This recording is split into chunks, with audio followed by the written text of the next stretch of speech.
right, looks like my system's working at this point. There was something really glitchy going on earlier, and it looks like it fixed itself. But let me double check here. The chat thing's working okay, and it looks like I'm on screen. Volume sounds good. Okay, cool. I'm gonna hit some social media buttons here because my link got screwed up, so I need to update that business here real quick. So I'll entertain you with my origin story while I go through the process of pressing a bunch of buttons. So, hey, my name is Phil Kearney. What's up? I create role-playing games, I illustrate them, and I publish them online. And let's see. You know, I've been running games since 1987. I have been an enthusiast of the Spelljammer campaign and Planescape in general. I think all that stuff came out in what, like 89 to 91. And pop. Press enter. Good. I'm almost done. And then I started creating content on DMsGuild in 2017. And so the Spelljammer, the new Spelljammer setting for 5th edition came out in 2022. We built a supplement for it, Spelljammer Combat and Exploration. That's on the DMsGuild. And after I completed that project, my home table was just wrapping up a 5-year campaign in the Eberron campaign setting of basically it was a Groundhog Day time loop campaign from level 1 to 20. It all took place in the same 24-hour span of time for the entire campaign. That was wild. I've talked about that before, and I'll probably talk about it again, and I'll probably eventually make it into a Kickstarter project. But Groundhog Day campaigns are super freaking cool. But they finished that, and they knew I was building the Spelljammer stuff. They love Eberron. They like the idea of Spelljammer. Phil, make me a Spelljammer campaign for Eberron. Like, okay, cool. So what we did was, I'll message send up here. Okay, good. Let me see. Check. Let me fix my screen here real quick. Let's see. Oh, yeah. Okay, great. I just updated on X Twitter platform. I'm at Phil Kearney if you tag along there. I'll be here for a couple hours. We'll like, subscribe, hit the bell icon. Hey, we have more subscribers today. Thanks a lot, guys. I'm glad the stuff that I'm putting out is interesting to you. Stick around. I'd love to do some more stuff. So the full playlist for this Spelljammer and Eberron campaign that I've been building, we have all the full playlist of building the campaign here. Here's my Spelljammer Combat Exploration mechanics for 5th edition, color mana system, and a bunch of other stuff that I've done. You can check all that stuff out. If you want to support me, you can swing by and hang out on my Patreon and Discord. Would love to have you. So, let's see. Here is the Eberron Orbital campaign. Asteroid Mining Toolkit, Eberron and Spelljammer. So this is the Spelljammer, the area of, no, sorry, this is the world of Eberron, where the campaign doesn't actually take place on Eberron. It takes place in orbit around Eberron, in a ring, basically if we make a more sci-fi spacefaring setting of Eberron, this is called Hub, which is the asteroid and smelting and refinery communities that work and pull ore out of asteroids, take it to Hub to be processed and refined, and then shipped back planet side to be made use of. So these are different territories that different factions control. Our team's faction controls these bricks here, A, B, C, D, E, F. Hey, bro, it's good to see you. Zoom in. Sign into chat. Check. There we go. Cool. Salutations and congratulations. Thank you. Okay, so being on course here. Okay, so these are the territories that are occupied. This one is Droam, which is Monster Nation on the continent of Corvair. This is Sarlona, which is a separate continent, but in orbit here, Droam has Klingon-like sort of, well, Dargoon is more Klingon. Droam is ruled by Medusa monsters, and the main population out in orbit are gargoyles that don't have to breathe. Gargoyles don't have to breathe. They're elemental creatures. And Medusa, sticking with that rock theme, Medusa turn people into stone and send them to the mines. The Sarlona are possessed psychic people. They open their mind to extraplanar creatures that come in and control their body and build society in physical space, even though these things are technically sentient dreams that enter your mind. That's what Sarlona is all about. And the further out in orbit away from Eberron you get, the more there's crystals, psionic crystals, that just hang in space. So the Sarlona Empire is interested in harvesting and resonating with the crystals that are in orbit out there. The Droam monster nations want to simply prosper and grow in economic strength, just like all the human, elf, dwarf, gnome nations do, except that they just happen to be monsters. They are intelligent monsters, and they want to be treated as equals. That's their whole shtick. Aranel are elves. They build they basically build massive world trees that they then kick off into orbit to send out into the multiverse to spread. Since elves live forever, they have no problem with occupying a tree for a couple hundred years as it drifts through reality to a new destination. And that's how they explore. They basically make living communities that just, they either survive or they don't. Good luck. Dargoon are like Klingon feudal empire. They're all bugbears and hobgoblins, which is different from Droam, which are like Medusa, ogres, like I said, gargoyles, trolls, like monsters. While Dargoon is almost like a feudal Japan sort of hierarchy of bugbear and hobgoblins, which are very militaristic and orderly by nature. And then there's the human nations. The 1, 2, and 3 are basically different human factions. And then A, B, C, D, E, F. This is your team, which is a mix of dwarf, gnomish, and warforged, artificer, tech-oriented guild that's out here mining asteroids as well. Each one of these squares is a 10,000 mile plot of land. Eberron, or 10,000 basically plot of space in orbit. So there's no mining inside of the hub area. This 10,000 mile space at the very center is where Eberron actually is. So right as a ring around the planet. Hub is a place where all of these different factions and nations have set up basically, what would you call them, embassies, to be able to coordinate between planet side and in the orbits.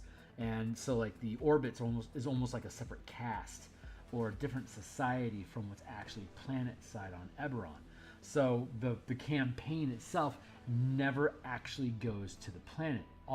Everything is happening in orbit.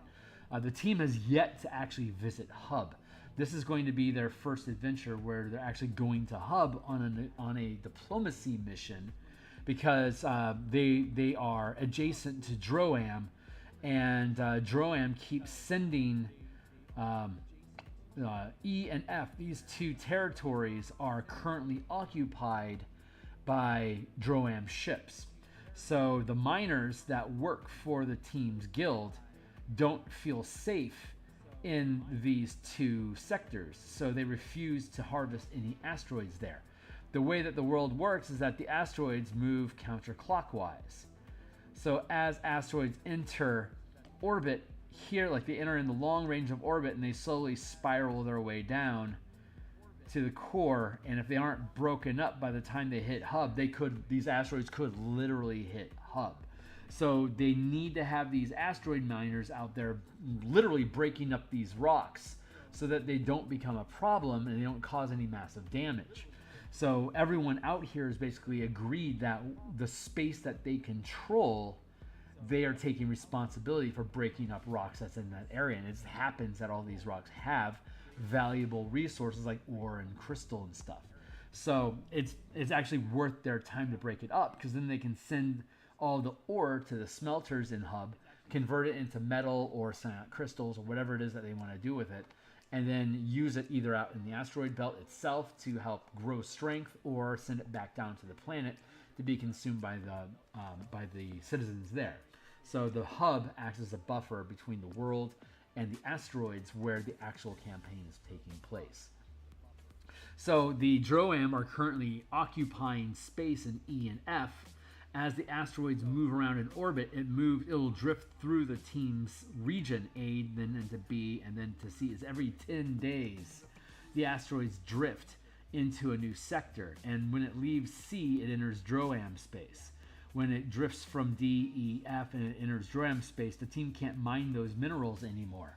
So the team has 6 sectors where they can mine their own resources that they can convert. They sell off the ore, and then they gain wealth that they could then spend on equipping adventuring teams, patrols. They can hire more clairvoyants to use their scrying vision to find the asteroids that are coming in, so they can prepare the miners for incoming orbit. And then you have like mecha that you build for military to protect your territories. So when the team found out, every 10 days we go through a new adventure. So they do episodic adventures, and every 10 days in the campaign world is another adventure. Most adventures can be resolved within 10 days if they're just like one-shot adventures. A lot of them only take place in one day.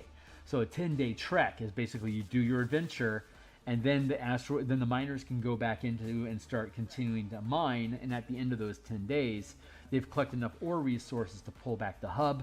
You get your paycheck, and those asteroids move counterclockwise a tick. So everything that's in E and F right now, if they don't resolve the conflict that's inside of these territories, if they don't resolve it in the next 10 days, they lose whatever's in F. And then E becomes F, and D becomes E. And something new rolls in from Arenal into their D slot. So they got to get the Droam out of E and F faster, because as the rocks drift closer and closer to the planet as it swirls around the toilet of reality, it becomes less and less valuable. So A, B, and C generally have less valuable rocks than D, E, and F does. And everyone's orbit is static and lets the asteroids flow through. This helps make sure that if somebody's slacking on their responsibilities, that the next guild has a chance to break down that rock. Again, we're out here to prevent the world from having asteroids fall on it. So you have to break up the rocks. If Droam suddenly decides they don't want to break up rocks anymore, you got to find that out before it swirls itself all the way down to hub. So there's all these other guilds and nations that have all bought into this charter agreement to keep an eye on this stuff. So if one party, you can't monopolize it, because the monopoly might decide it's not worth it. So you have to diversify who's taking responsibility for protecting the planet. So there you go. So so while E and F are occupied, those more valuable rocks, they can't get access to them. And Droam is more powerful. Droam occupies 10 squares. Arenal has 18. Dargoon 11. This guild only 3. This guild 5. This one 14. Salona 19. But there's still all these unclaimed squares, because all these organizations are attempting to expand their own power and reach further and further into space, where more and more asteroids have been untouched. So it becomes more profitable to break them down further out in orbit. But it takes more and more resources and manpower and logistics to handle something further away. So that's how that kind of breaks down. So the team can't fight Droam. They're bigger than them. So if they attempt military missions against Droam, their mecha will get basically destroyed. So like, we're just going to lose resources if we do that. We can't do that. We can't just give up our property, because now we're getting bullied, and we don't play role-playing games to get bullied. We want to be heroes. So what does the team do? Well, they have what's left of them. There's espionage, that they could either infiltrate these areas and scout and find out what's going on, but if they're caught, they're probably dead. They could send spies through espionage into Droam itself, or rather into their embassy, to spy on them and find out what's going on with these territories out here in E and F, so they can learn what's happening without asking Droam or having to bring in a military force. They can at least assess what's going on. But if they don't have something, if they don't do well, they might find out what's going on, but be too late to do anything about it before they start losing resource and time. So the third option that's available to them is diplomacy. They can send an envoy, a team of diplomats, to the Droam embassy, and ask their envoys, their diplomats, why are you guys squatting in our territory? They legitimately don't know. One of the biggest problems with Droam are factions. While Dargoon is very fief and feudalistic structure, where each of these squares is its own fief, and they all pay taxes to the warlord that oversees the entire operation, and that warlord in turn provides coordinates the resources back to hub, and basically provides funds for the entire feudal society that's there in orbit. Droam's different. Droam is made of a bunch of different independent warlords that are all monsters that have all decided to work together under a more powerful creature, Medusas. So, but the Medusas can't fully control what they do. They can punish factions that cause trouble, but you have to prove to them that they're causing trouble for them to want to take any action against them, because the more often they attack their monstrous allies, the more likely there is going to be fracturing and rebellion against their rule. So they have to be careful about what complaints other peoples have that are neighboring them, what they respect and they don't. And if that faction falls on their own, that's their problem. So it could be that this sector right here is a rogue. I'm gonna press my button. This may be a rogue faction that is ignoring the general rules of respecting other people's property, so that our property in turn will also be respected. They might be too short-sighted for that and see an opportunity to steal from the character's guild, and they can't help themselves. They're gonna do it.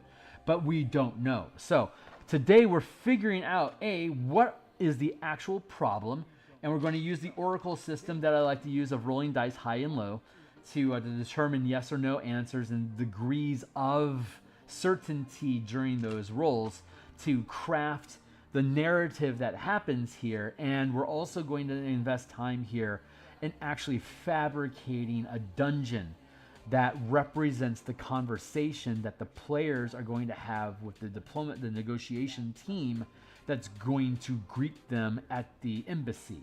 So instead of this just being a verbal conversation with each other, where I as the DM am answering questions and revealing information during the negotiations, I'm thinking that we're going to build it into a visual space as an actual dungeon, where the entrance of the dungeon is them greeting the diplomats, and we're not going to go necessarily into the specific wording of what people are saying. Instead, we're going to be bidding interests and values and threats and solutions as basically attacks and defenses and like outmaneuvering your opponent in this dungeon space, where you're going into rooms which are topics of conversation, and you're defeating the threats inside of that room.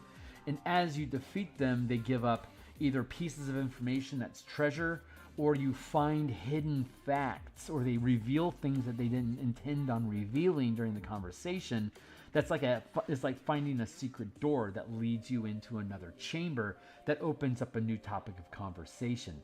And your job as players is to fight your way through the dungeon to get to the end point, which is the solution that you want, which is understanding, getting them out of your territory, basically leave you alone.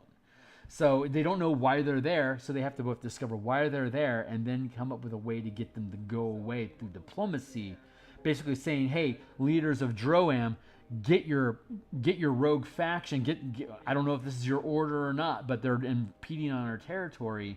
We want you to make them leave now.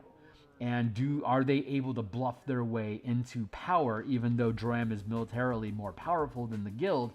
Can the team manage a way to either bluff, like deceive, persuade, or intimidate them out of their territories through a diplomacy conversation?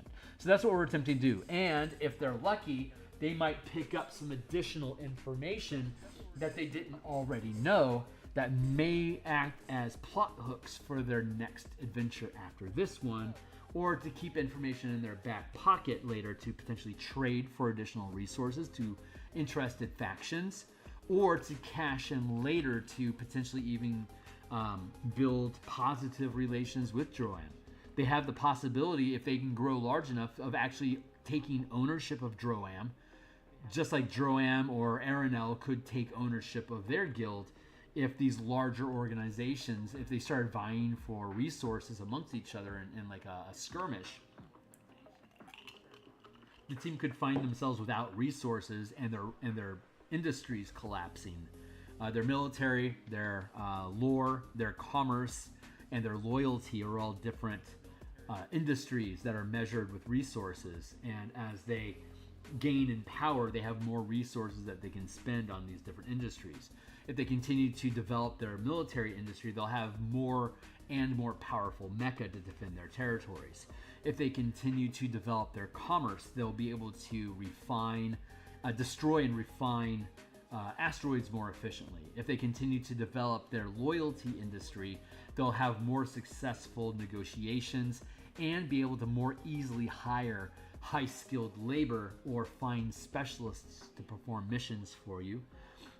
And then lore is the final one. The more they invest in their lore industry, the more they can afford powerful clairvoyance and espionage teams to be able to find information or discover things in orbit that they might not otherwise be able to find. So these are these are almost like stats that their guild has. And if you want a real deep dive in the idea around stats for guilds and kingdoms, you want to check out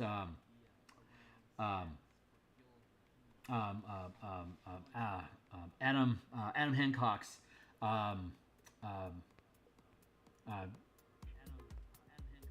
Balderon's Guide to Kingdom Building. Thank you.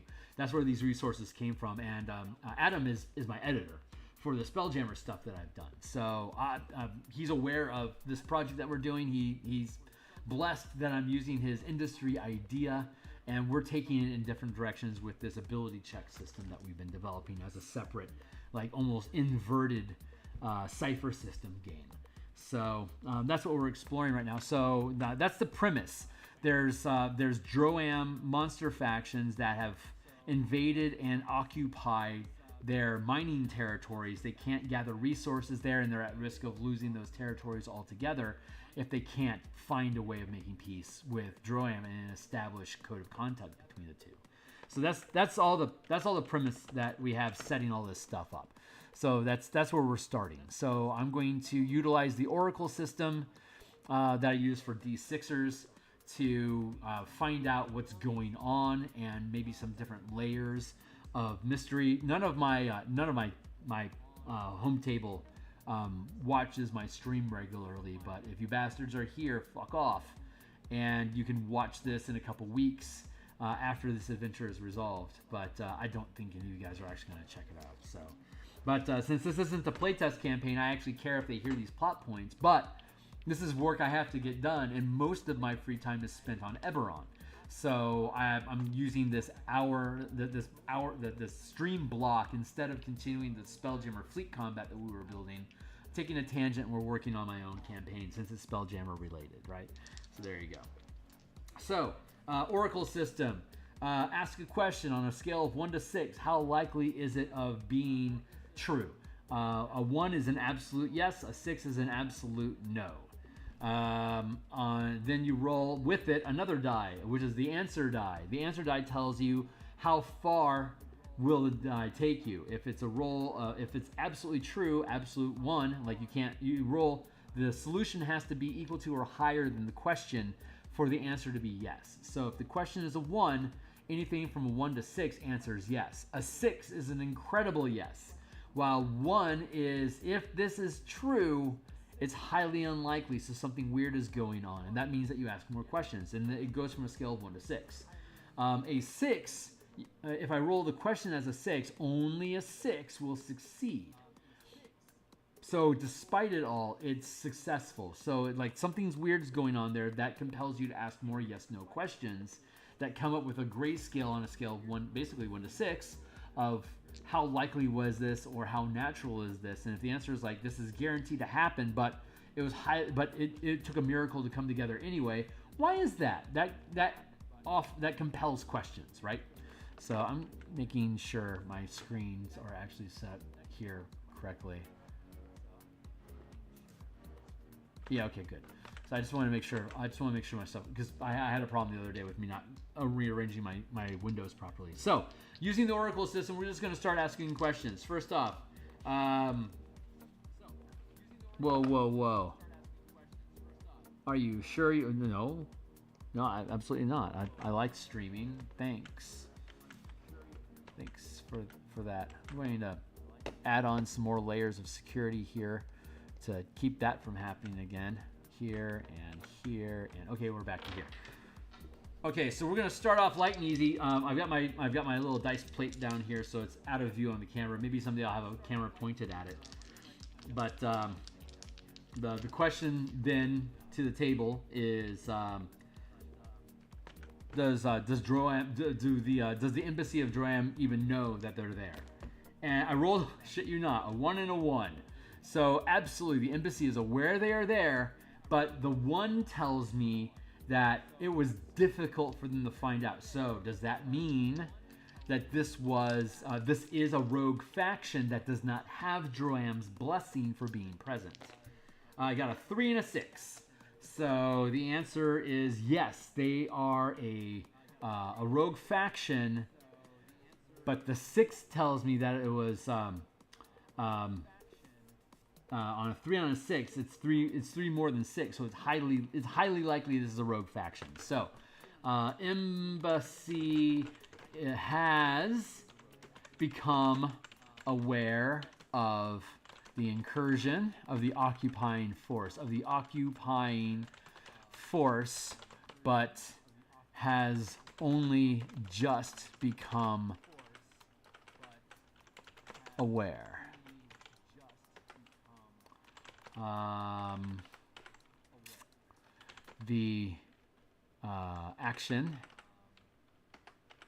The action was unsanctioned, but the magistrate is unresponsive. They are absolutely not going to tell the players that up front, aren't they? 6 out of 6. Interesting. So they really would want to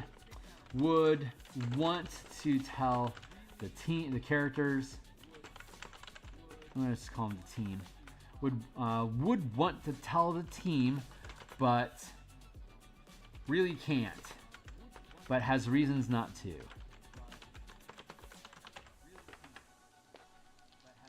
So they're going to lie to the team. 4 out of 6. They're going to lie to the team.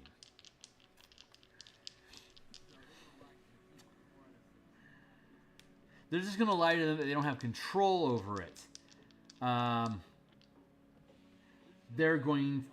So the most logical opening pass would be that this was an unsanctioned act, which is the truth. But they would not be willing to admit that they had no awareness that it was happening. Is that true? 2 out of 4. Or 2 then 4. So yes. So basically what's that saying is that the Droam, the nation of Droam is generally aware when a warlord is going to go rogue and do things on their own. And they decide when they become aware of it whether or not they will allow it to happen or not, based on what they're attempting to do. Like if it's a coup against, like if one magistrate is attempting to assassinate another magistrate so they can take control of their territory and gain economic strength. If the Sorakel, the sisters of Sorakel are the Medusas that rule. So if the sisters like the idea of this new magistrate taking control of a larger territory because they've liked the results that they've been producing, then the Sorakel will just simply turn a blind eye that this conflict is happening. But if the target magistrate is somebody that they value, then they will dissuade the attacking magistrate from continuing the course of action. And it's through that subterfuge, like we recognize that you have a dispute here, and but we can't have you taking over any of the territories. What we want you to do instead is spread into this neighboring territory and see if you can just take control of that for now. We will feign ignorance but provide you with munitions quietly. Is that what's actually happening here? 3 and a 2. So no, that's not what's actually happening here. That could be a circumstance, but question 3, answer 2 says that's not actually what's happening. So this means that they literally didn't see it coming. 1 and 3, they literally did not see it coming. Is this actually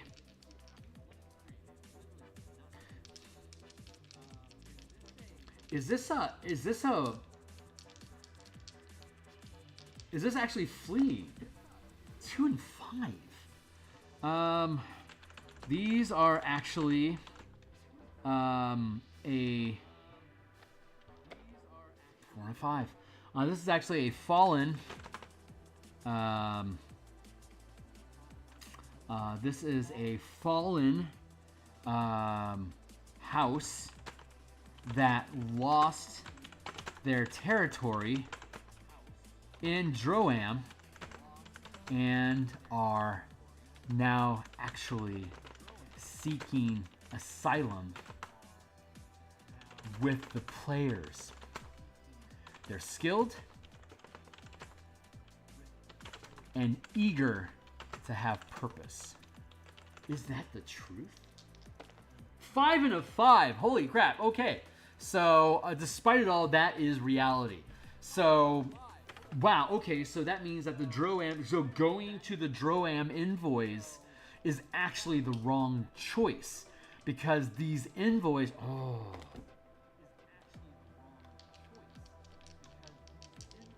5 out of 4. So there's a 5-4. So there's a wrong happening here.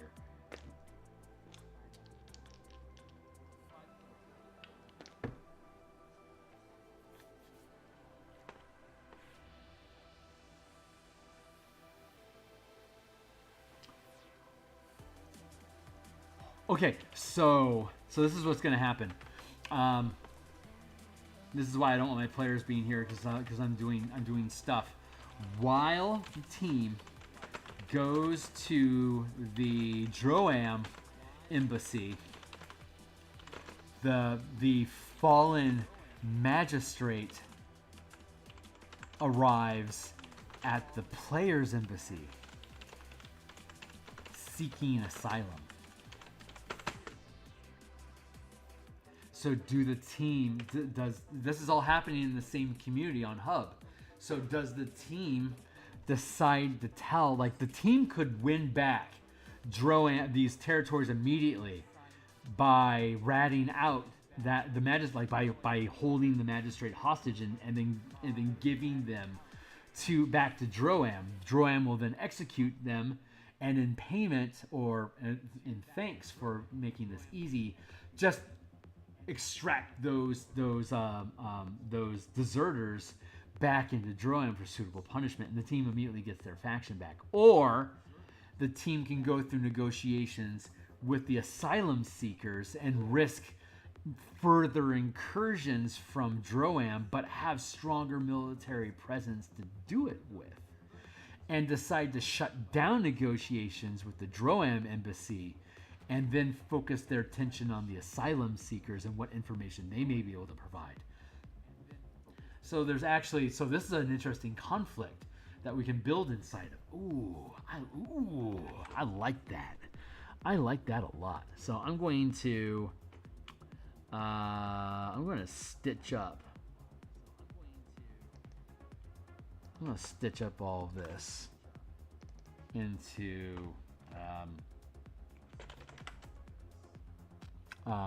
let's call it history, and then let's go to here and create a new layer and fill that so we can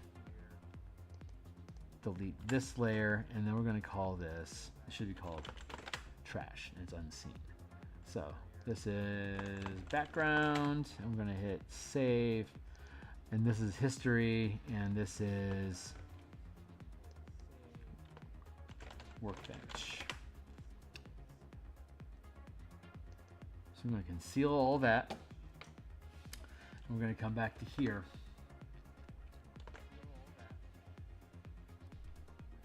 So let's see, how does this work? Is my chat actually working? Good. Let's see. If we're going with the 5-room dungeon approach, right? We want to have we have a guard. I can't write in white on white paper, Kearney. It's too thin, and that is too faint.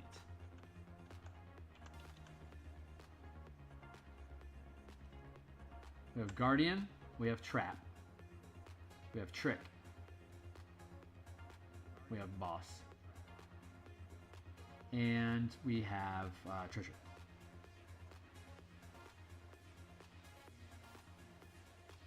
Words, Kearney, come on. These are the 5 rooms in the 5-room dungeon format, which is the same format that we use when we build our random hexes in the Rebel Belt campaign playtest that we're running right now.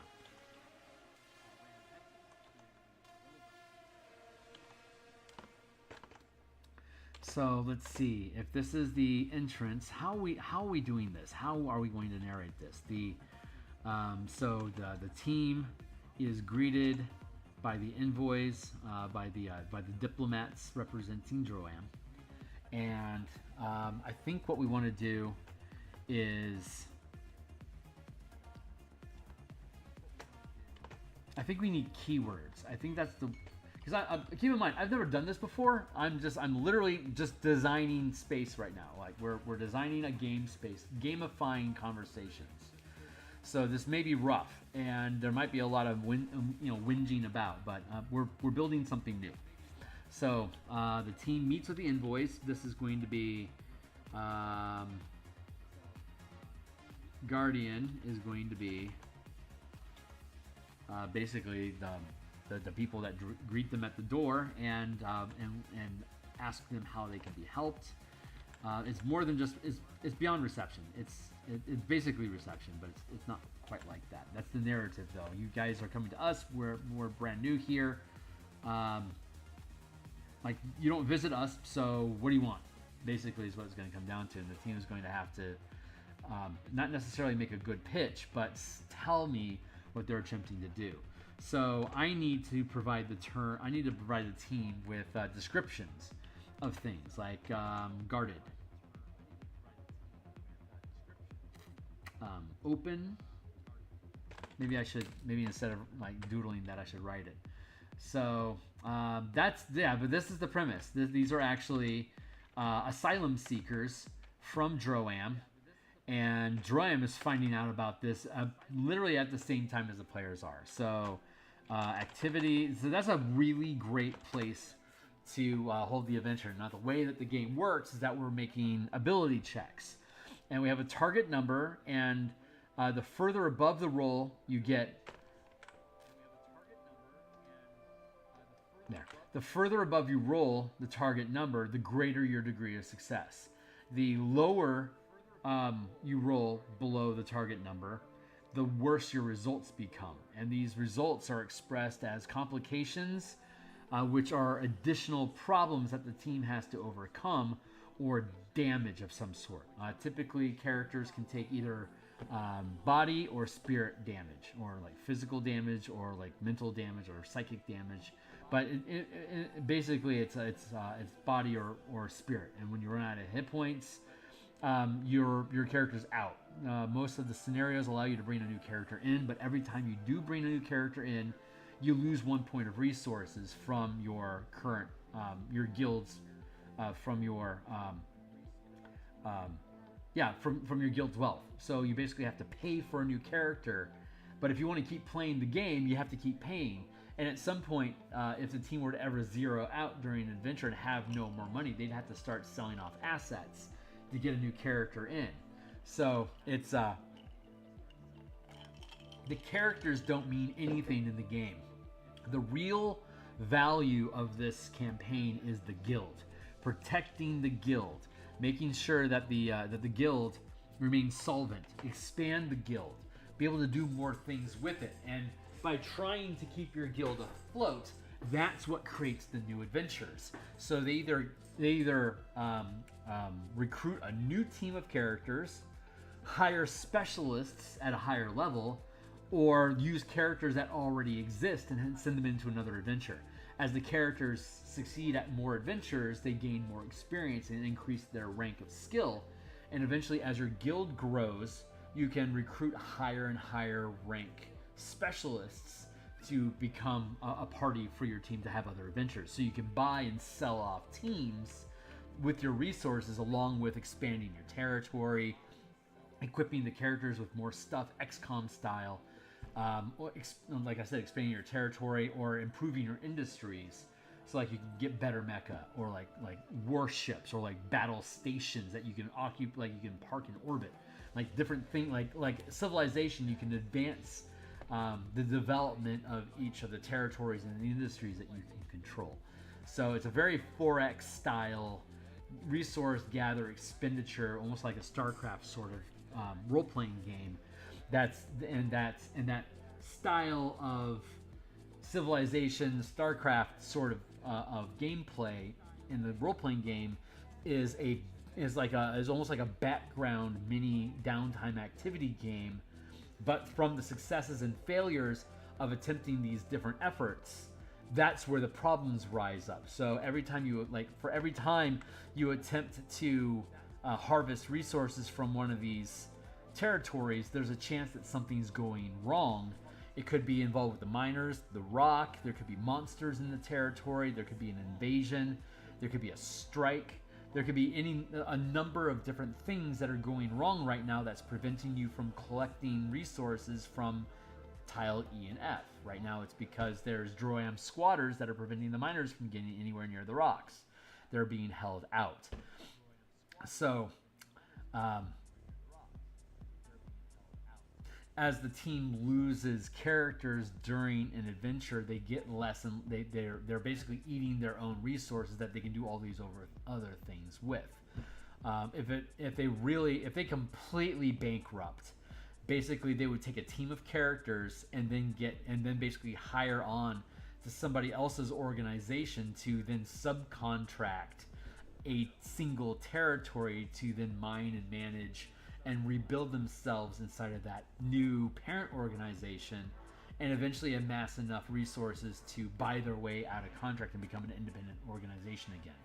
Buying their way out of subcontract into their own guild is where the adventure started. And they only had 3 territories at the time, and now we're 4 different adventures. Like we're currently working on our 4th mission. And this is how many they've been able to double their territory already over the last 3 adventures. So it's been really productive for them. But they can gain resources quickly in the beginning, and it gets harder and harder. More and more resources are needed to continue to expand territories. So as the team, if the team has a really shitty adventure and they lose a lot of characters, they're going to eat up all their resources. So it's going to take them a while to get back on square footing. So anyway, there you go. So that's how that's working. So we're looking at the different type of activities that can be performed. There is persuade. So there's characters can either observe or interact. Those are the 2 types of die rolls that there are. And observations can be made about persons, places, and things.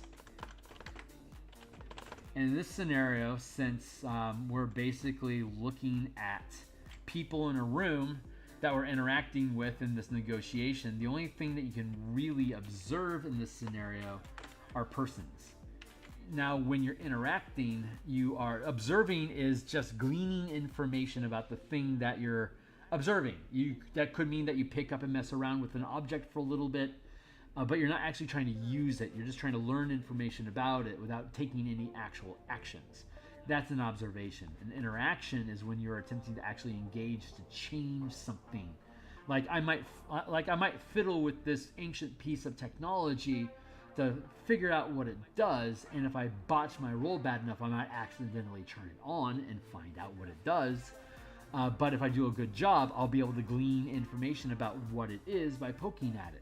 And then I can decide, do I want to turn it on or not, or do I want to break it apart and harvest it for pieces, that would be interacting with it.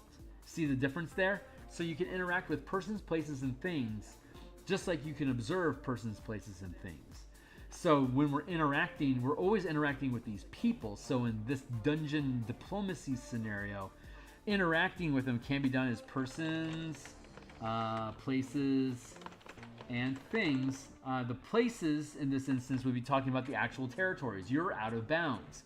I'm going to, let's see, while I'm interacting, since those are the three ways that you frame things, like talking about the territory, talking about the people that are in the territory, and if you can find out a way to think about, to have a conversation about things, like maybe the asteroids that are in that sector of space, or that asteroid itself could be the asteroid, or it could be a location on the asteroid. It's like an asteroid could be a place, or it could be a thing. If there's creatures in that asteroid, you could talk about the creatures in that asteroid, or the creatures that are occupying that asteroid, as a person or as a place. So you have flexibility on how you want to interact with stuff. And depending on what kind of a character class you have, depends on whether you're really good at interacting with persons, places, and things. And like in combat, if you're really good with interacting with things, then it's like I'm going to use my knowledge of my sword to be able to overcome their defenses to attack them. So you can use your things proficiency bonus, and you might not have proficiency in places or persons. So like, don't make me talk to people, don't make me find our way back home, give me a weapon and I will win you this war.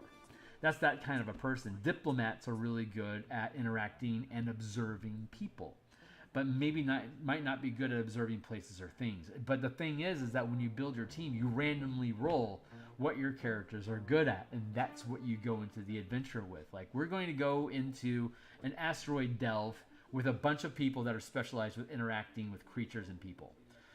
Are there even any creatures or people here or not? No. Okay, well, we're not going to be able to make use of those really good skills, or we're going to have to find a way to make use of those skills. And that becomes the challenge for the players. And then I just set the difficulty of the tasks that they're attempting to achieve, and they either hit it or they don't. If they hit it, they make progress in the direction that they want. If they fail, they get complications or get hurt.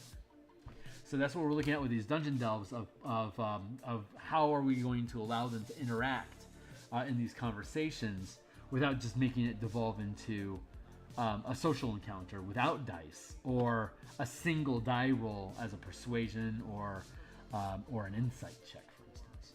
So we want to make sure those things are straight. So we can basically observe people. We know that for a fact, and then it's question marks for the other things. We can interact with the people that are here in the room with us, and we can talk about the locations that we are disputing, but you're going to have to figure out a way to make that relevant for things. Things? I don't know offhand how the team will. That's their challenge. And if one of the characters is specialized in observing and there's Warforged, Dwarves, and Gnomes. Warforged are automatic as like a racial feature. Warforged are specialized in observing things.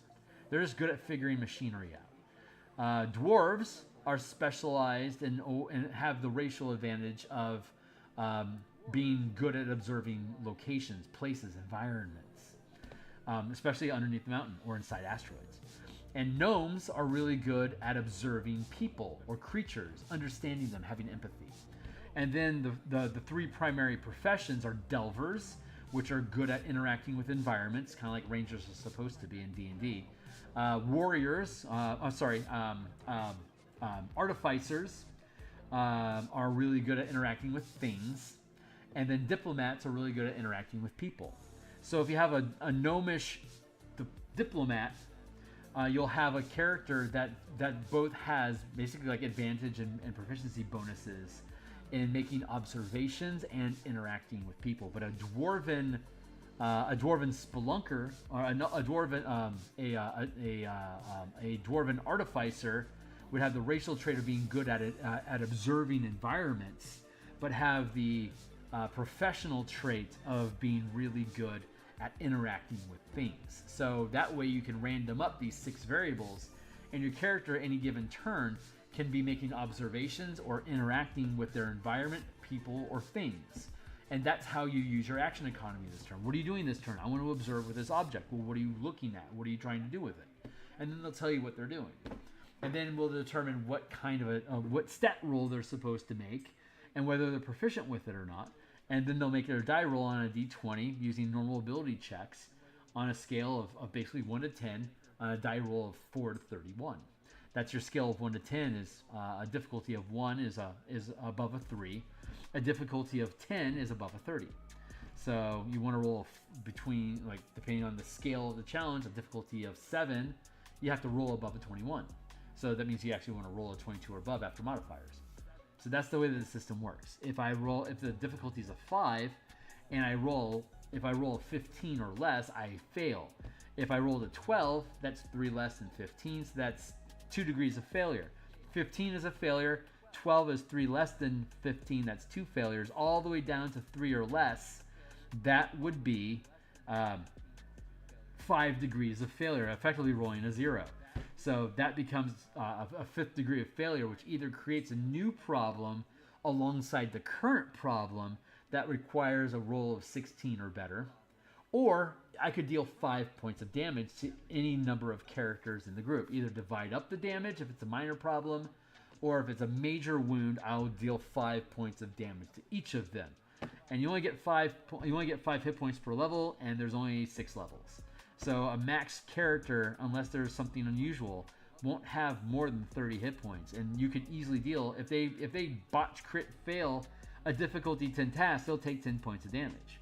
So, but you scale up the challenge with the level of the characters. 4, 5, 6, 5, 6, 7, 6, 7, 8, 7, 8, 9. 4, 5, 6, 5, 6, 7, 6, 7, 8, 7, 8, 9, 8, 9, 10. The 5, and then 6th level, the quote unquote 6th level is just, you can just continue from there and just continue to accumulate at the 10, like your epic levels. Like you just, once you're 5th rank, you're basically, you're awesome. So once you repeat the amount of experience needed to get to 5th level, you don't gain 6th level. You're still 5th rank, but you keep stacking up benefits that a 5th rank character can have. So anyway, so the difficulty doesn't scale up. You're just getting more and more abilities that operate within that 1 to 10 scale. So continuing back into it, we're looking at a diplomacy dungeon. So when we're interacting with things, so what are things that can be observed? I think that's where I'm at right now. Disposition, like the envoy. What can we observe? Envoys, envoy observations. Guarded. Open. Guarded, honest. Distracted. Aggressive. Nervous.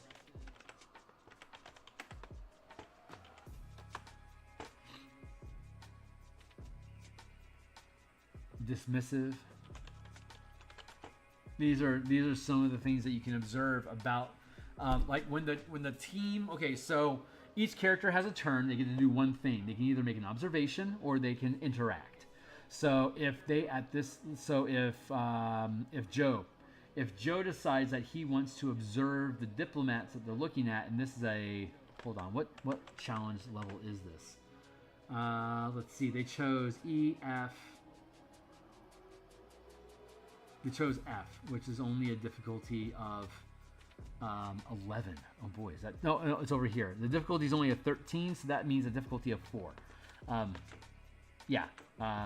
12 is the difficulty. You have to roll a 13 or better to succeed. So what we have right now, I'm going to just continue to, let's see, put this here. Challenge for difficulty. They're currently, if they this team is 1st level, so they have to so they can have a difficulty of 4, 5, and 6. Anything greater than a 6, they're pretty much guaranteed to, like, that's going to require a 19 or above, and at best they have like a +4 or a +5 their die rolls. So stuff that's a challenge level 4, having to roll a 13 or better as their baseline, is generally a good place for them. It's going to give them a challenge, but it's not going to obliterate them. Because if you botch a 4, they've got 10 hit points. Level 0 gives you 5. Level 1 gives you another 5. So they have 10 hit points. And if they really they botch fail a challenge, they'll only take up to 3 damage across the entire team. So they can afford to soak a lot of damage along the way.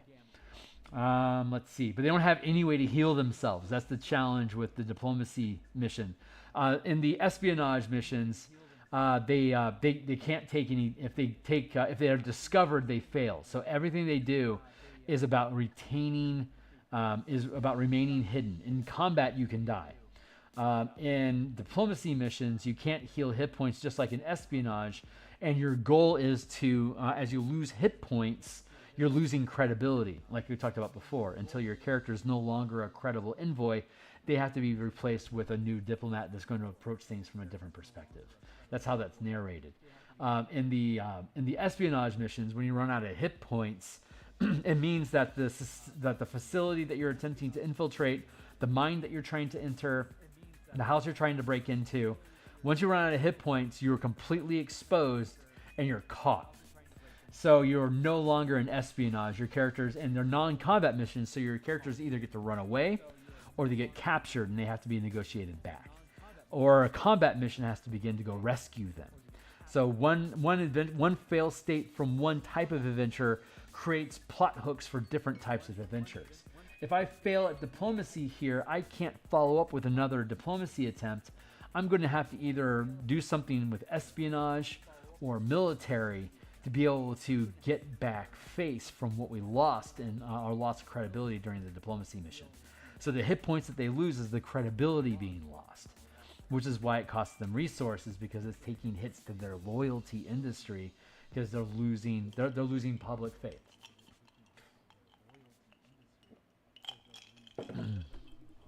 8:30. We're doing good. So this is a challenge rating. It's a challenge 4 difficulty. We'll call it 4th tier. 4th tier difficulty.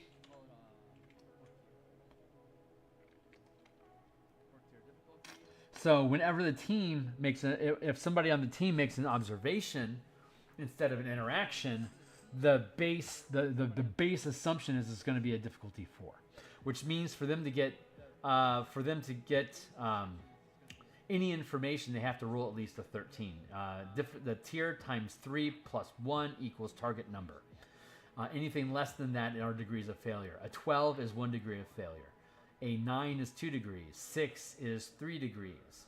A 3 or less is 4 degrees, and it's a 4th degree difficulty. So that's as bad as it can get.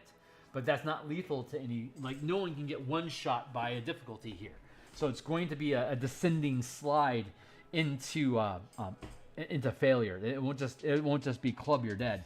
It's going to be like you will slowly lose the respect of this embassy over time until you're no longer welcome there and you have to swap them out with new characters. And then once the 10-day is over, negotiations are over no matter what. And depending on how far in the team got, that's going to determine what happens with the squatters in E and F and how that plays out, depending on what path the team chose, working with Droam or working with the Asylum Seekers. Up to the team. So when the team makes an observation, they will get information about how the envoy is responding to the current conversation. Like you're specifically not saying anything, so you can watch the expressions and mood of the envoy that you're interacting with to try to glean information, and the mood that they have will be relevant to the question that you ask. Like, do you have a familiarity with the population that's currently occupying our territory? And if you make an observation during that questioning, you can notice that they're guarded, and when they respond to you that they know who it is, They recently found, they became aware of who they were recently. Yes. You can, if you have a good roll, you can believe that they're honest, and you can tell that they're guarded about it, so they're defensive about it for some reason. And that gives you a hook. That the way that I phrase that is they seem to be, they tell you yes they do, and you can tell that they're honest about it, but they seem guarded when they do. So there's something wrong about them. There's some sort of defensiveness about them, about you asking if you even knew who it was in those territories. That has them offended for some reason. And then the next player gets to use that information to either pose another question or observe something about the envoys in regards to something that they already know about. Like, hey, I want to circle back and look at what they were saying about that they became aware of it. I want to observe that idea a little bit more, like while they're having that conversation. Is there anything I can specifically glean about them saying the timing on this? That, I think, is what the problem is. So do you want to do that as an observation, or do you want to raise that as a question to interact with? It's like, well, you know what? I think I want to do that as an interaction. Okay, great. So go ahead and make your check using relevant check ability modifiers here. And then, so when you ask that question, you're doing it as an interaction. Are you doing that as a person, place, or a thing interaction? It's like, well, I'm asking them about the people that are there. So I think I'd like to frame, well, I don't gain advantage right now if I'm talking about people. It would be so much better if the question I asked was about the place that they're at. Okay, you can do that. So go ahead and make your ability check. And since you have specialty with places, go ahead and make your roll. So when they make their roll, and let's say they succeed, and so I'll ask them, since you want to ask them about the place, how do you want to phrase that question to make it about the place, not the people there, so that you can make the conversation about that place when you make your die roll. So they were irritated when we asked about, do you know who's there?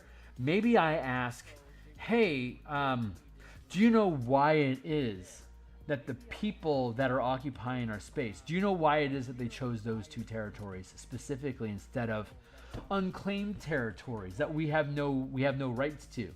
Or other territories, maybe closer to orbit. Can you tell us why those territories?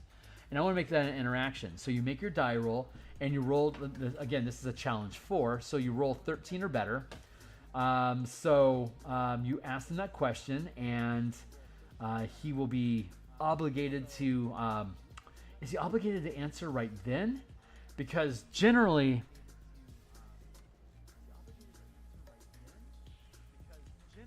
I'm thinking about how do okay, so when I do a normal dungeon delve, they make their die roll, and I tell them what happens as a result of that roll. And each character gets a turn to do something, and then the world turns, as it were. And the envoy then gets to make a question, or it gets to observe something about the players, but will offer something to then trigger more activities for the characters to take during the next turn, or during the next round of turns. So it would be, you ask your question, you make your die roll, and then that would be it. Then you get an answer. So, and when you're observing something, you don't ask a question, you don't necessarily get another answer, but you get more information about their disposition that might prompt more questions for interactions. This is working out. So how do I frame this? How do I frame this as an actual dungeon space?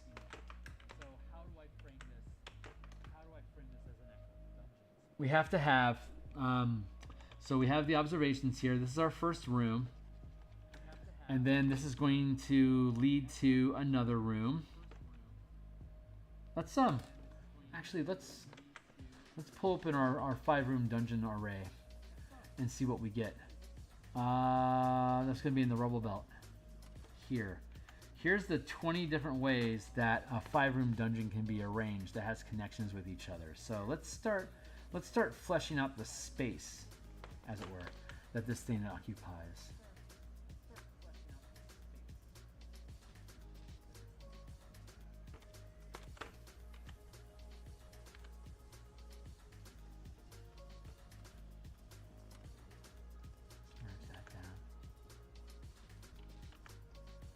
So here's 20 options. So I'm just going to roll a d20. I'm going to roll 2d10. Yeah, let's roll 2d10 instead of the d20. We're going to leave number 1 out. That's a little bit too linear. So 2d20 makes the right sense. Some range of 2 to 20. Here's my 2d10. We roll, and the answer is 8. So 1, 2, 3, 4, 5. 1, 2, 3, 4, 5, 6, 7, 8. Okay, so that is our dungeon space.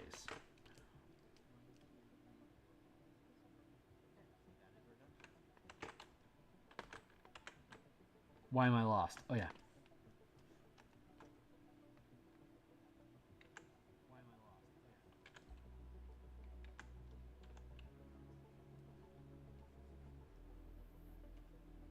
Is that how it's built? No.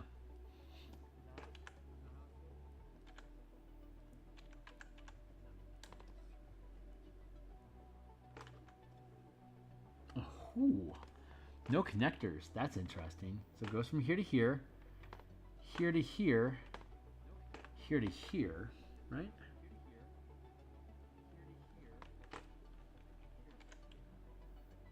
And all of these points are connected too. That's interesting to me.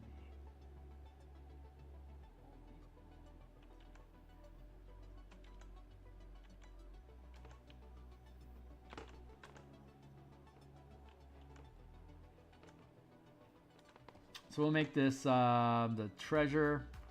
We'll make this a trap. We'll make this a we'll make this a trick. We'll make this the boss.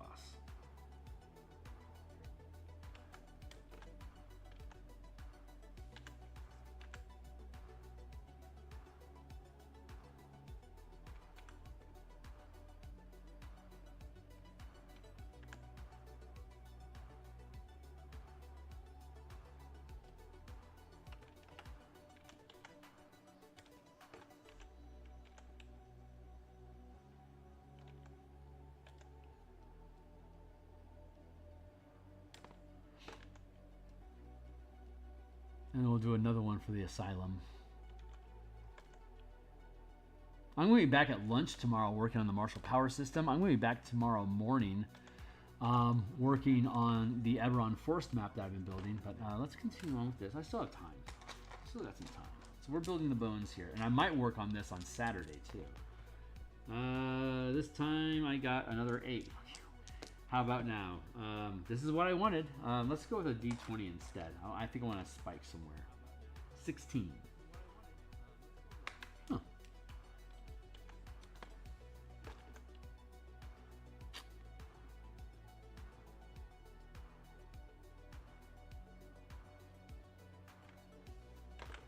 True?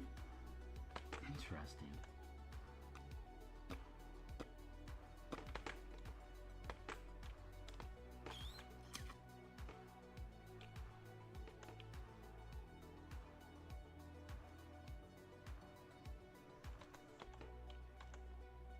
Guardian, go with Trick,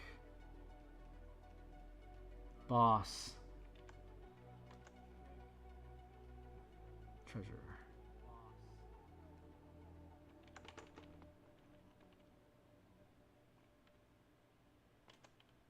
And that's the guard in the middle.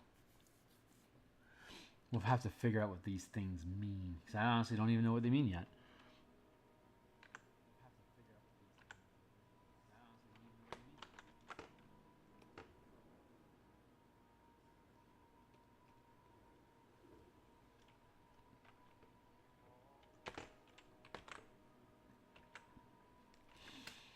Let's see.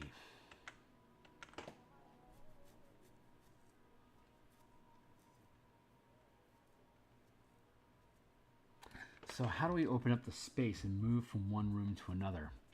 we have to understand there has to be a win condition for each room, something that you're attempting to achieve.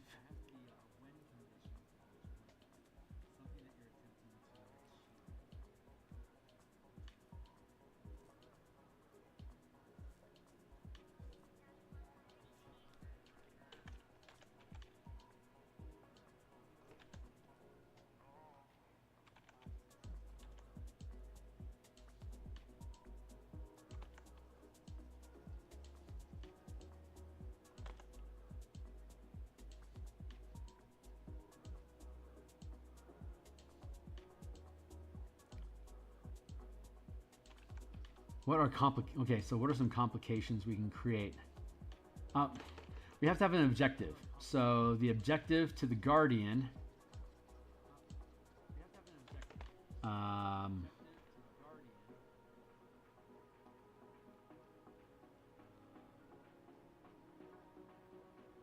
access sisters for truth.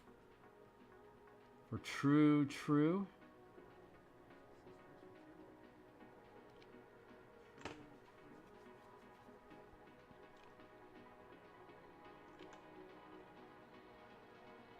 Goal.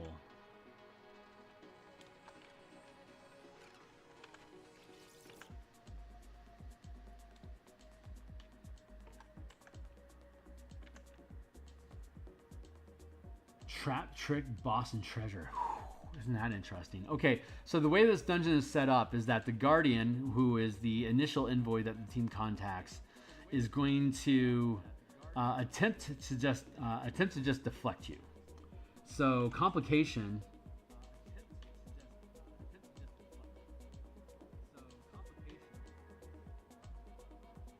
leads to trap, lead to trick. So the way,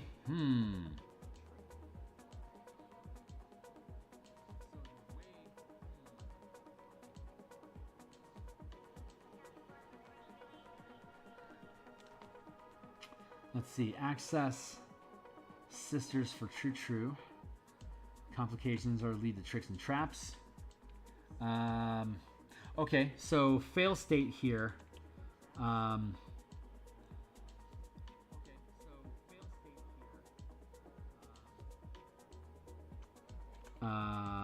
But success.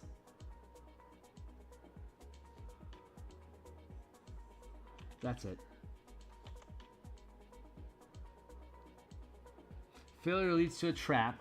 Success leads to a trick. A trick is an interaction, like in a dungeon. It's like a puzzle, and if you figure it out, you a lot of times like you find treasure. For instance, like the puzzle in this room would open a passage that leads you to the treasure room, for instance, or it could find a way for you to bridge a gap to go fight the monster that you weren't able to get access to because it's defended in its fort, for instance.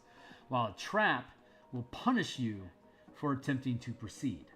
So in this fashion, the complications leading you to it. So when we build this, I would offer the room initially the room that the envoy is in, and as he continues negotiations with you, if the team fails to get past this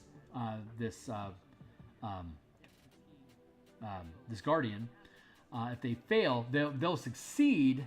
Like narratively, he'll lead you past, into a conversation, but you're not going to talk to who you actually want to talk to. You're going to talk to a nobody, and that nobody is just there to distract you and feed you bullshit. But if the team does well, they're able to press the value of what's going on, and then they can avoid the bullshit and actually get to what you need. But apparently, there's some sort of there's going to be some sort of a trick that the team has to overcome. There's an issue, so we have to figure out what is that issue that the team wants to interact with. So we know from the narrative. We know from the narrative that there's asylum seekers, and that the sisters just found out about it when the team arrived, asking, "Hey, why are there people in our territory?" They really don't know why there's people in the territory, so they get they're going to get waylaid by this trap to slow them down while they go and attempt to find answers. And so it could be that the goal here is to get past distractions. Goal, get past distractions.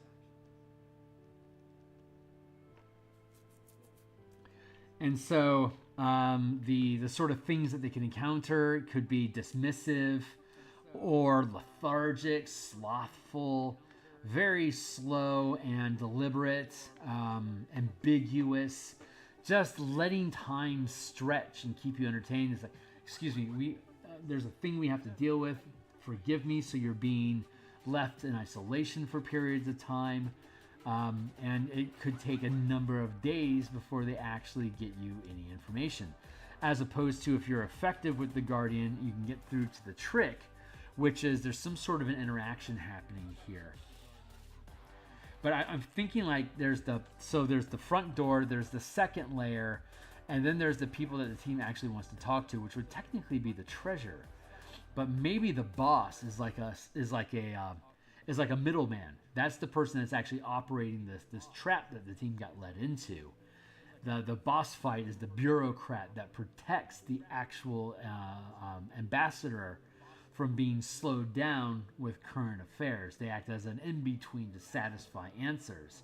But if the team is capable of finding a way to escalate the urgency of the situation, they may be able to actually have FaceTime with the actual arbiter, but that's going to take a trick to get to. So this boss is like, this is the long path that the team will find if they fail, and they'll dead end here with the boss, getting what seems like plausible answers without actually ever getting access to the trick, which will open up access to the treasure. And the treasure again here is the actual sister, the actual ambassador that oversees the embassy to get actual real-time answers.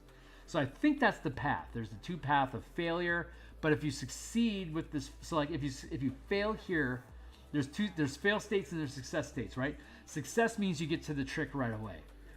Failure means that you get weighed up into this slow spot here, and then you go through, you bypass, then you find your way through that morass to the handler that prevents the ambassador from being distracted. And if you can convince the boss that this is worthwhile, then you can get into the trick of like actually and we don't know what the trick is yet. But something about the trap will also lead you immediately to the trick. And something during the trap could also lead you immediately to the ambassador. So I might decide to cut off access here just because, this was inspiration, not the rules. The rules are in place to inspire you to create what the proper solution is. So when you're dealing with random shit, you always have the ability to override what you're dealing with. And you know what? I feel like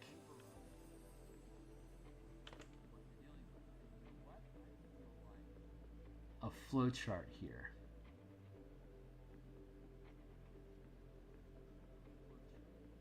Like that.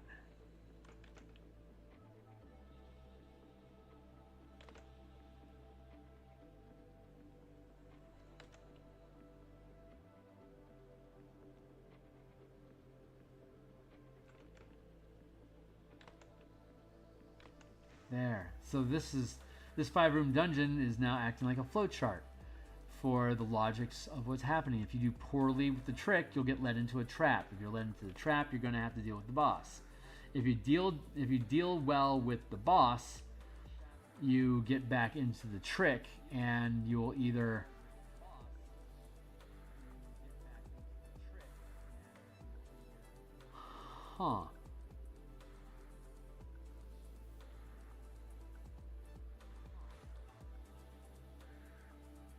trap, trick.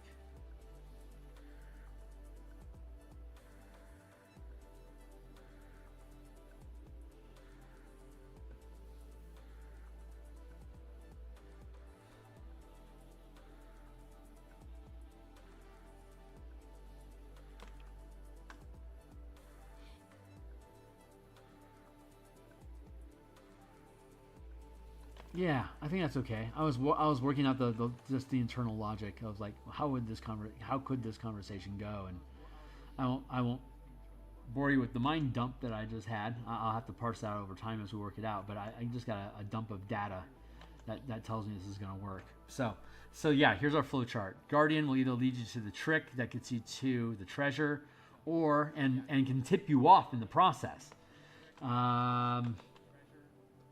Can provide insights to the trick. If you really do well, the Guardian will become your ally and help you with information about the trick that you'll need to perform to get through to get to the treasure that you want. And, or if the team fails but only a little, maybe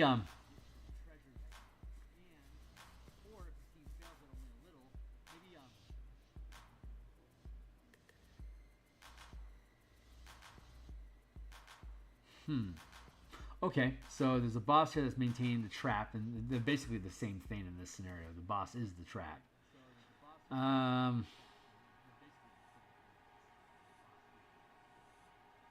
So what's the trick? We know that the treasure is Sorakel, the sisters. But what's the trick? I'm gonna go back to my Oracle dice and figure that out. What's the trick? Can you tell me what the trick is? 5 on 5. So it's going to be difficult, but we'll get through it together. So let's see. So the trap and the boss are separate. Are separate conversations? No. 5-1. The boss is the trap. 2 and 6. So absolutely, this is that way. So the trick is a separate conversation? No. Trips and tracks get triggered by the handler. So no matter what, we're going to the handler. Is that it? Yes, it is. Okay, so I need to build this map differently, is basically what I just got told. So we're going to just use our own license here to rearrange the map as we please, when we please. So we're going to drag this down here.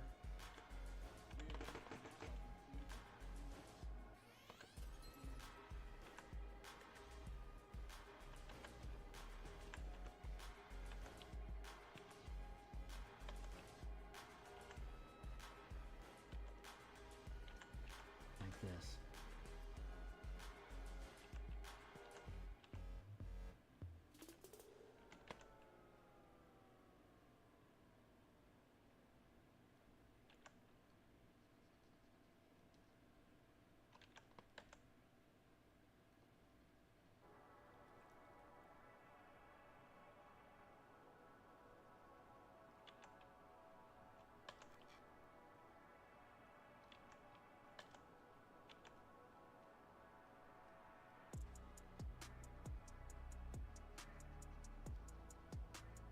If we separate those two into a dungeon like this, then the Guardian is going to lead you either to a negative experience or a positive experience when you get to the boss.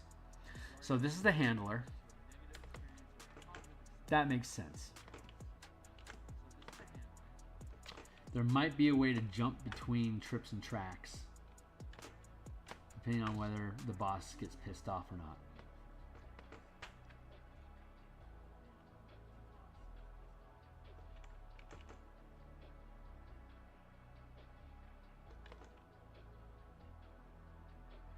So yeah, let's do a back and forth like that.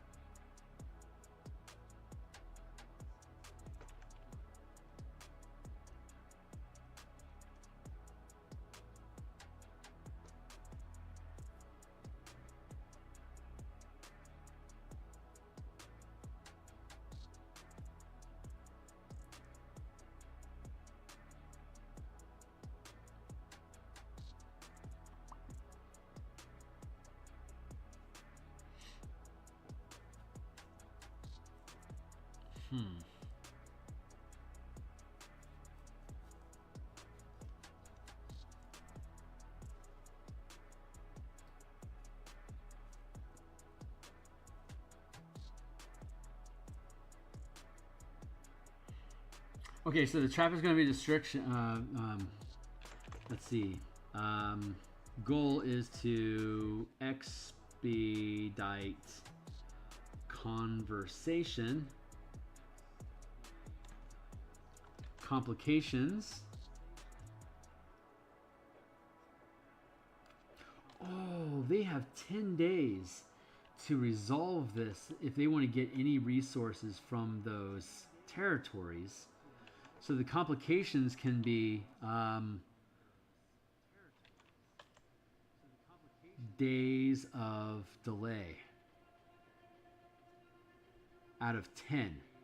So the hit points that they can have a second, like a timer track or a hit point supply, that as they, so then their goal is to have to cut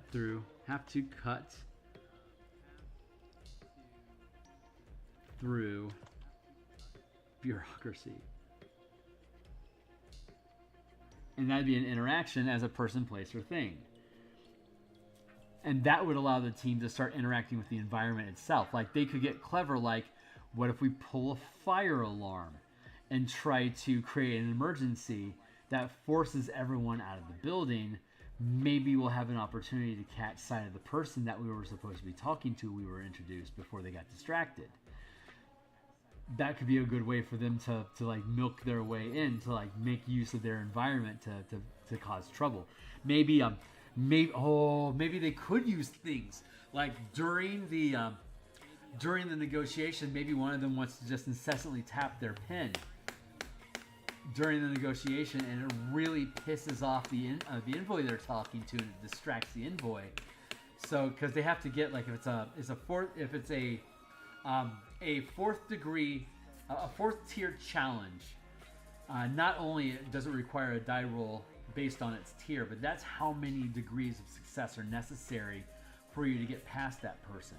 So you could have a fourth tier challenge of a bureaucrat, or anything, literally anything. You would have to roll 4 successes of 1 degree, or a single degree that's 4 successes, right? So 4 degrees, so a fourth tier challenge, you have to roll a 5 or better. Basically, you have to roll a success of 5 or higher. A 5 would only be 1 degree of success. An 8 would be 4 degrees of success, and thus conquer the challenge. But that would require a die roll of 25. And the team has a D20, a D4, and at most a +3 that they might be able to roll. Or they could be as bad as a -2 on their D20. They'll never succeed with a -2 on their D20. They'll never be able to one-shot the challenge, right? Most, at the best that they can do is roll an 18. That's going to be 2 degrees higher than the 12, then 15, and then 18. They rolled an 18. They got 2 degrees higher, so they did 2 points. They're basically 2 points of progress out of the 4 that they needed to complete the task of getting past them. So they could potentially get done with this. Like, if they roll well all the way through, they could just outright defeat this guardian and then get into the meat of it. So this could be like a nothing burger challenge. But if they roll poorly, they can start getting into complications of it leading you in one direction or the other. So that's interesting to me.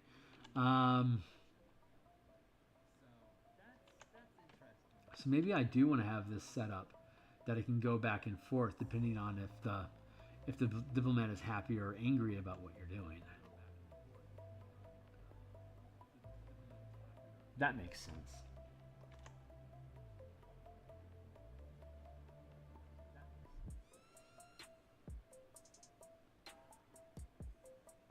And at some point, you'll either figure out the trick or you'll get past the trap to get to the boss. The trap is how much time are you going to have to waste until you're able to succeed, right? So every time somebody fails, it's gonna basically waste that many days. And so they only have 10 days. So they have to get through to the boss within 10 days. Otherwise, they're gonna lose their resources and could potentially spill over to the next 10 days. That would be interesting. This thing will be over in 10 days. So they only have 10 days to come up with a diplomatic solution, and then something aggressive, and then they'll have to the problems in territory E and F will escalate somehow. That will not be able to be resolved with diplomacy. It will require espionage, military, or some sort of a loyalty role. So we would figure that out as a different adventure.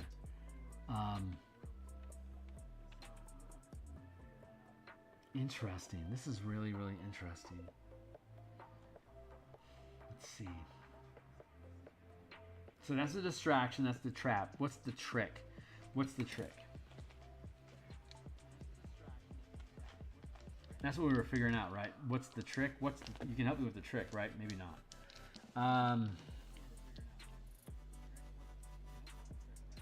Is the trick the Asylum Seekers? 6 and 1, absolutely not.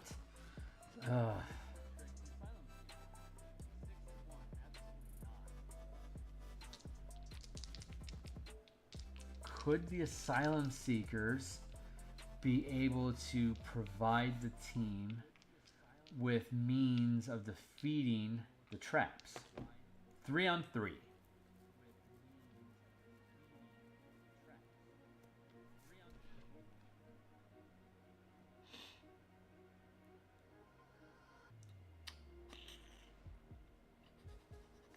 So the trap is they need more time. They're delaying you probably because they don't actually know anything. Is that right?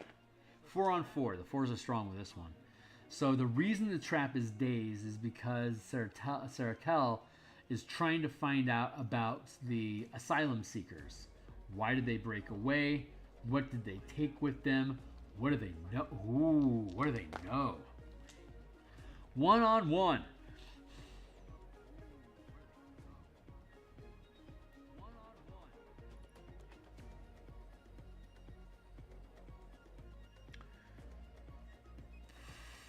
So when they engage with the trick,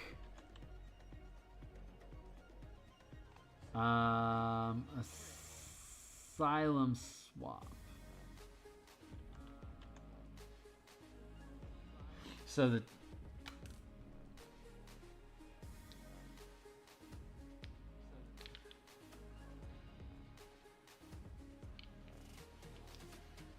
they could be running 2 tracks at the same time. There's 2. Ooh.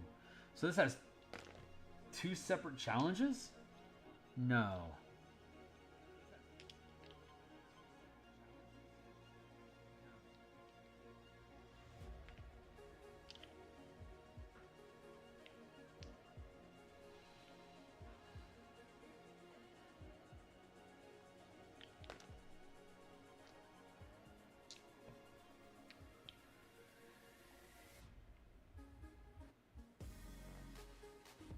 Oh, I see. Okay. I see.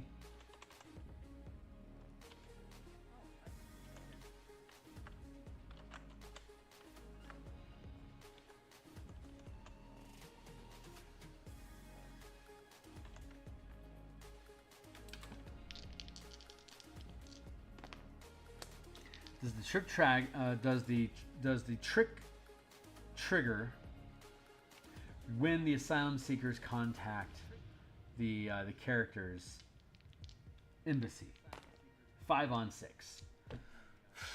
Okay, 5-6. That means yes, they do. But it was highly unlikely that they would. Are they aware the team's going to the embassy? 4 on 1. No, they're not. It just takes time to travel because 1 on 1, of course. It just takes time to get there. So, when the team overcomes the trap, or when they get past the Guardian, that's when they are alerted that there is the Asylum Seekers at their own envoy, at their own embassy. Is that true? 5 on 4. No. It seems like it'd be a logical place to do that, though. Does that mean that they're being led into the trap directly, no matter what, and they have to go through the trap to get to before the envoys arrive? No. Because they could make allies with the Guardian. Wait a second. The Guardian could tell them. The Guardian might know about the Asylum Seekers. 5 on 6. A double cross. So they can. So this first person that they contact will either, if he doesn't like the team and they fail against him, he leads them into distractions that prevent them from being able to make any progress. If they succeed and defeat the Guardian, that envoy is going to like the players, likes the Asylum Seekers, and is going to alert the characters that the Asylum Seekers are going to visit them, and that would end the day. So then it would be.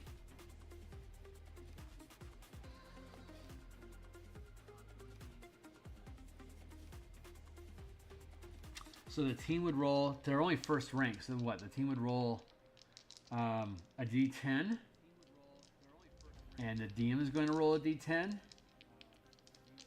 and whichever one is better is how long it takes for the Asylum Seekers to arrive. But the team won't know what the DM rolled. Is that the way to do it? 4 and 2, no.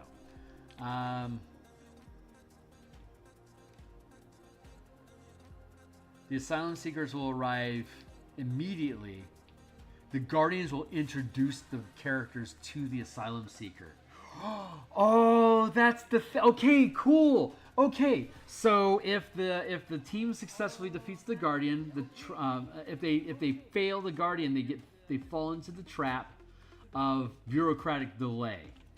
And if they can overcome the delay,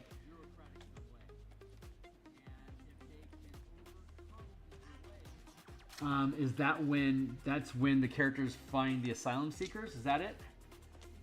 No. If they fail the trap, if they succeed the trap, they cut through the bureaucracy. I feel like that's when they find the Asylum Seeker. Yes, I do. But if I fail the trap, the boss informs us that they are a rogue organization that is attempting to take control of their territory.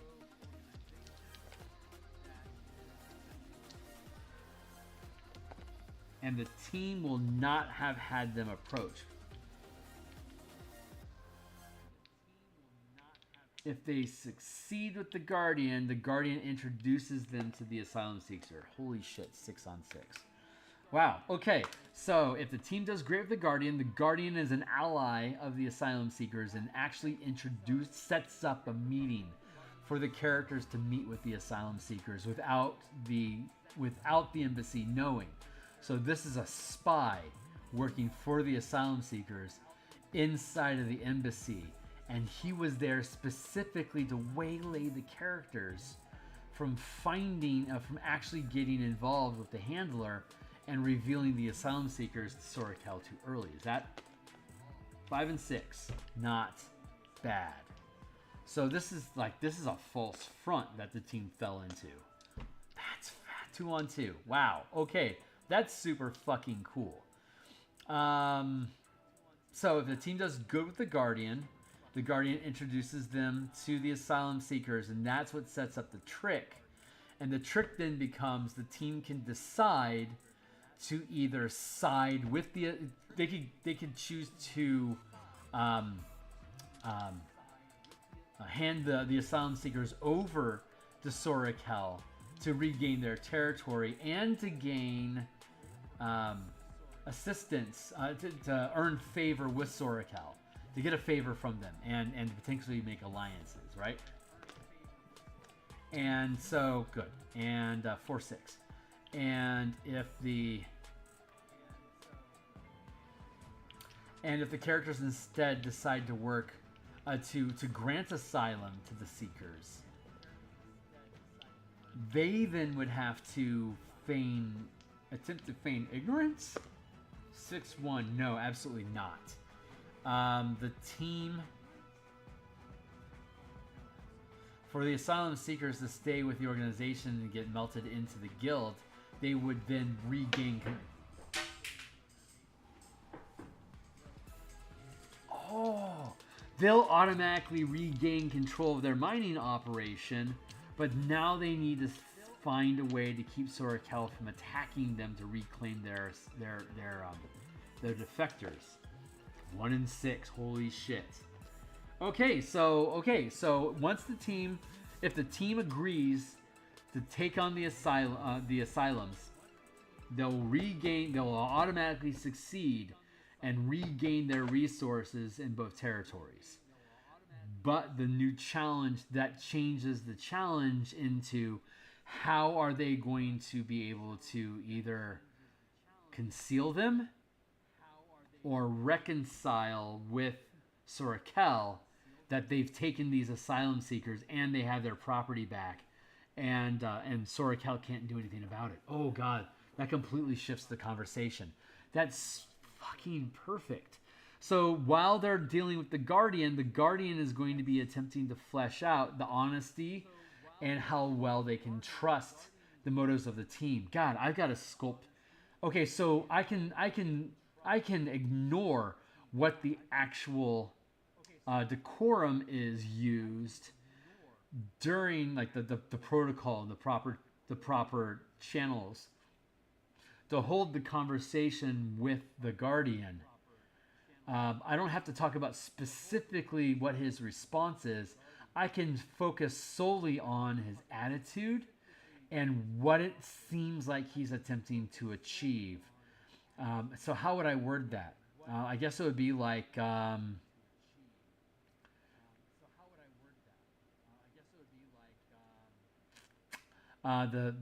I guess the opening salvo would be, why do the characters want to be there to have a conversation to find out why their territories are being occupied. And so the initial response that you get from the envoy would be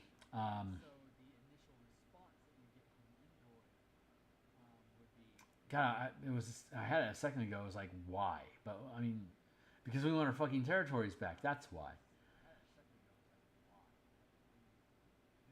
But that doesn't jive. So how would that start?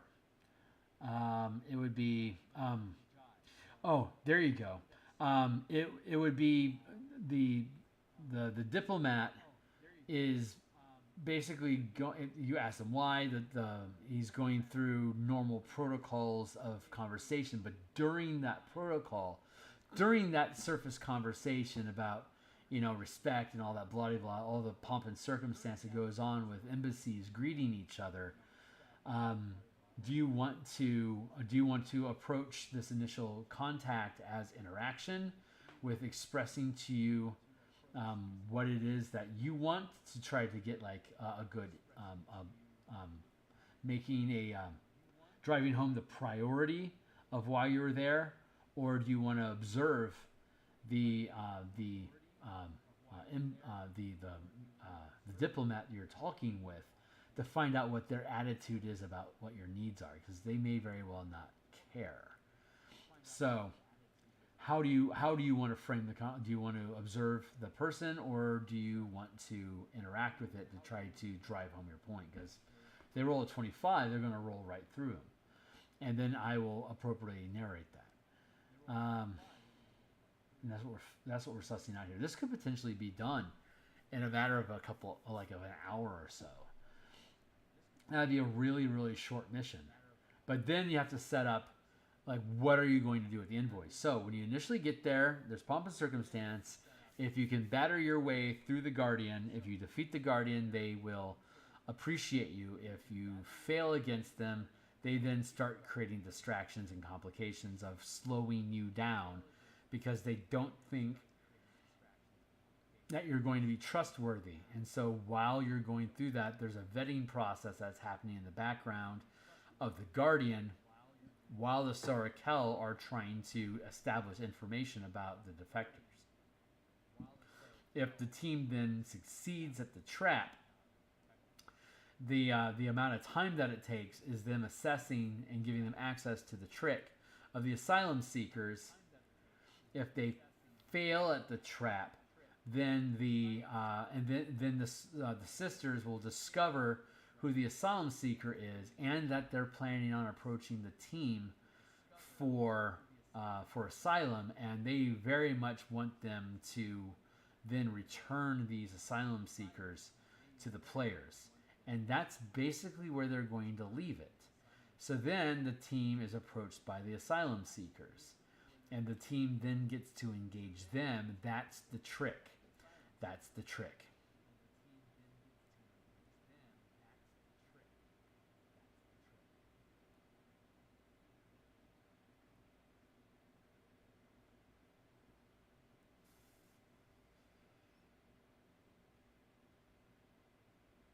And so if the team hands them over, the boss will reward them by giving them audience with Surakel.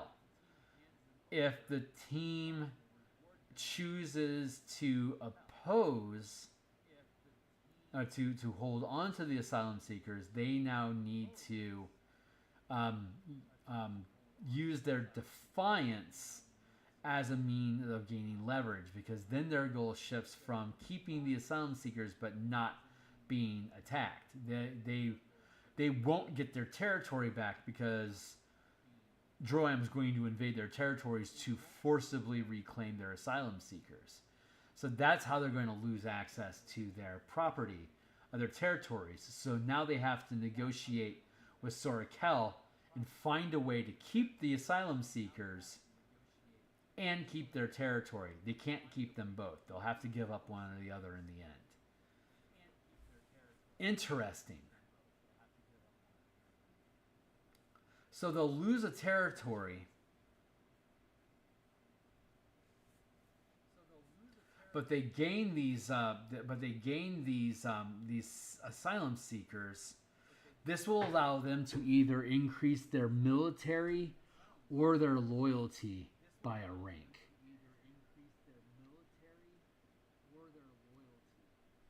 Loyalty is the only one that they can increase their rank on right now, because their other three. Here, let's go look at their resources real quick. Okay, so currently they have 2 ranks in commerce, lore, and military, and they only have 1 rank in loyalty. They can't improve their commerce, their lore, or their military to 3 until their loyalty becomes 2. So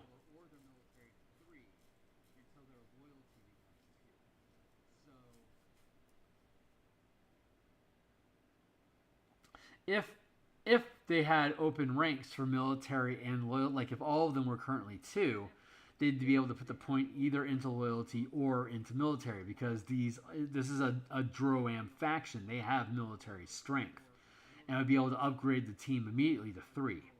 But since they're lagging behind on their loyalty, if they decide to keep the Asylum Seekers, they'll gain 2nd rank in loyalty. Yeah, but they're going to lose F. They'll have to give up F in exchange, and that'll be their loss condition. They gain loyalty, they lose a territory.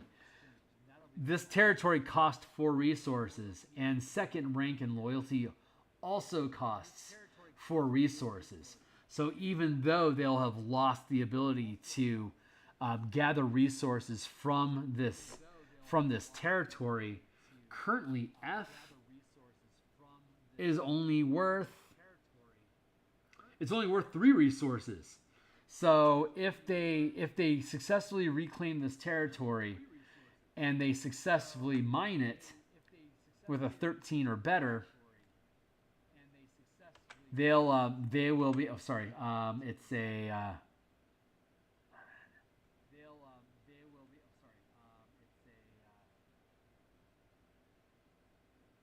Hold on. Extraction DC.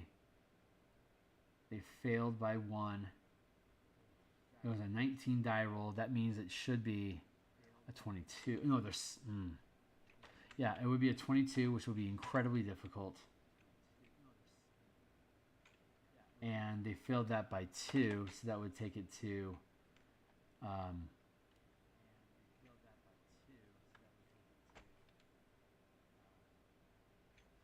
3, 6, yeah, 4, 7, 10.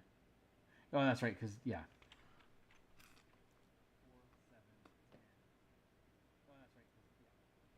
The die, no, that's right. The result they needed was a 19. they rolled an 11, which failed by 2. So that makes it a second rank threat, which is why it's a 13. That would only be a first rank threat here, so that'd only be a 19. Hold on, I'm figuring out how mechanics work here.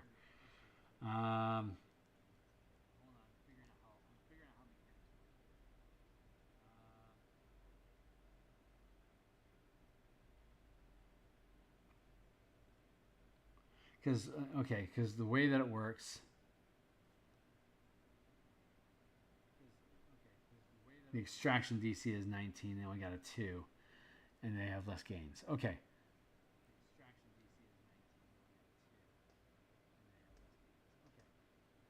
And the extraction is going to be a 19.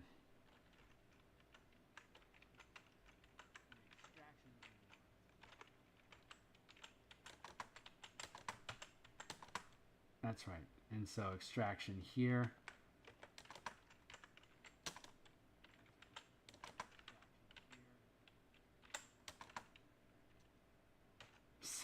So easy.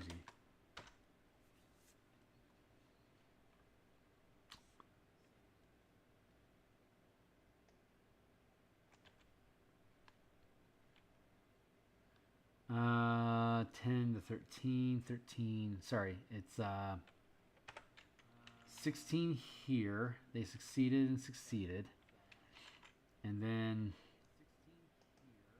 down here, so 19, they missed it by 2. Jesus Christ. That'll be 6 higher. That's a 25. And this one they failed by 1, so that requires a 22. Whew, man, those are some tough rolls that they're going to be making.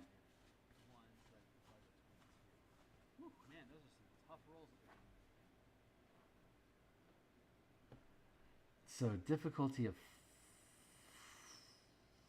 4. Where did I come to that conclusion? Because it's second rank in orbit. Its orbit is second rank. Here. And they failed by 2. So that takes it to 4. So 2 and 4. They failed by 2. It's it'd be a 1. So in Asteroid, like this is second, and they failed by 1. So that is a difficulty of 3.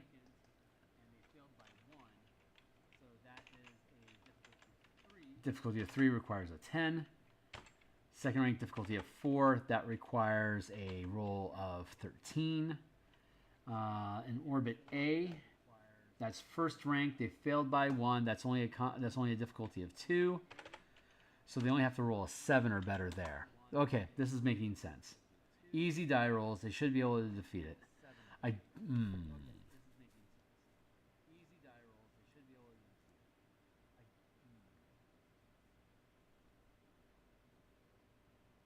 Yeah. That should work out and be just fine.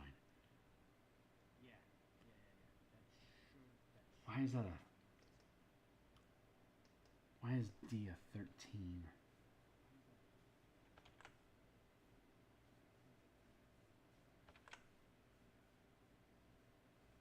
It's Electrum. Oh, because Electrum's 13. And Platinum's 19. That's right. 13, 13, 13. Thank you. Because that's the difficulty for that mineral. And copper is less expensive than Electrum, so it's a lower difficulty. Platinum's more expensive than Electrum, so it's a higher difficulty. And they provide different tiers of resources. There you go. Okay. This all makes sense now. 2 equals second rank equals 7.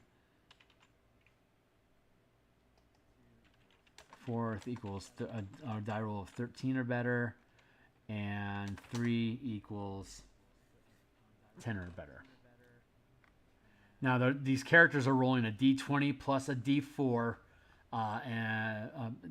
Okay, so they could roll anywhere from a d20 minus 2, which means that they're likely to fail when that's how bad their die roll is. Or at best, it's going to be a d20 plus 5, d20 plus 5 plus d4. So up to a plus 9. So it could be anywhere from d20 minus 2 or d20 plus 9. So they decided to take on the 4th ranked threat because it's the most difficult challenge, and as players, they have more control over their results. So they took on the largest challenge, leaving these to a single die roll.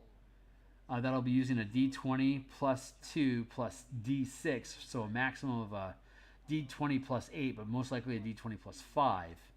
The hit, it could be a d20 plus 3, or it could be a d20, or a d20 plus 8. Thank you. That's the range it could be. Plus 2 to plus 8. So all they have to do is hit a 7 on this one. That's pretty much guaranteed to succeed. Oh no, that's that's pretty much guaranteed to succeed. And if they do, then they get to roll the 13 and see how many resources they pull out of it. But this is the die roll they need to clear the complications, so they can make the die roll super easy. This one's only in a d10, and again, you'd be rolling a d20 plus 2 up to a plus 8, somewhere in that range. And so all they have to do is roll a 10. So these are going to be really easy for them to hit. The 13 is not that difficult to pass either, but they get to choose one of them as their own personal adventure to gather information and to just, here's your adventure, have fun. So they choose one of the complications, and this was the diplomacy mission with Droam. So that's what we rolled. Randomly rolled. That's what the challenge was. So that's what they're dealing with right now. Biggest challenge. Well, let's take it on. Let's find out what it is. And so they chose the challenge level first, and then they found out what each of the tasks were, and then they decided this is the most difficult task, and it's diplomacy. We've never done a diplomacy mission. Let's do that. So that's why we're doing this now. This one would have been a labor dispute, and this one could have been either a diplomacy mission, or it could have been a combat mission or an espionage mission to scout the area to find out. They decided to make it a scouting mission. So scouts there, labor negotiations here, and operating with the envoy there. And what time is it? 9:28. Okay, so we've already got some pretty good bones on this thing, talking about how it's structured. So I think on Saturday, I'm going to go ahead and cut stream now. When we come back on Saturday for this some more, we're going to spend a little bit more time. Where'd it go? Here it is. Thank you.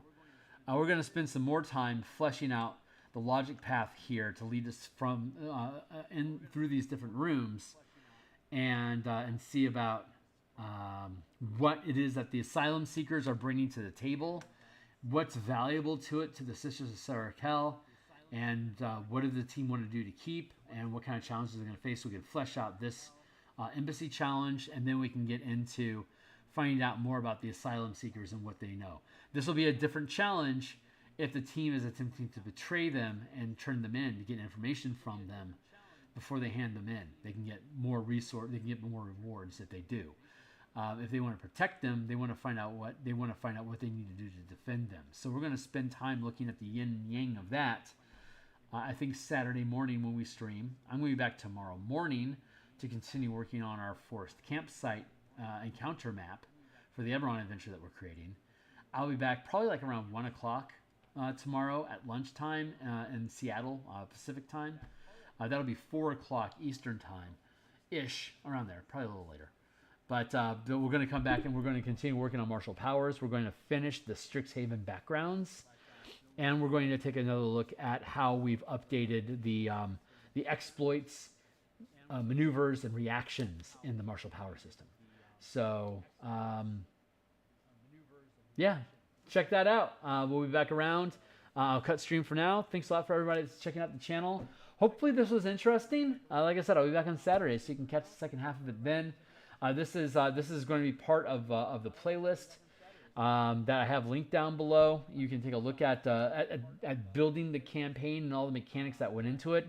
We are building a new role-playing game, a new D20 role-playing game that heavily leans on the Cypher system, but upside down. So it's an ability check-based system, and the degrees of success or failure in that ability check determines how much damage you take or what kind of complications get created. And it's a narrative flow system. So far, it's been super fun. So I'm using my home table right now to continue to test this, but we'll eventually get to a place where I'll be doing open play testing for people in like in a Wild West scenario, in a dungeon crawl scenario, in this like asteroid belt system scenario, a number of different environments and types of almost like a narrative GURP system, like a universal role playing game system that can be dropped into different settings, just like you can have Cypher run in different settings, just like you can have 5e run for different settings, or D20 in general. So that's what we're doing here. That's the long tail end result of the work that we're doing here right now. Is this will eventually become a Kickstarter campaign of a new role-playing system that we're basically creating with you guys here on stream. So if you're interested in this stuff, definitely join into my Discord and my Patreon. That's where the playtesting for this stuff will be, and participants of my playtesting get free books as payment for the playtesting. So I really appreciate everybody that's interested in the stuff that I do. And I'm really looking forward to being back tomorrow morning, tomorrow at lunch, Saturday morning, and back again at it with you guys on Mondays. So, man, I love doing this work. So thanks, everybody, for taking an interest in it. I will see you all on the other side. Later, Gators.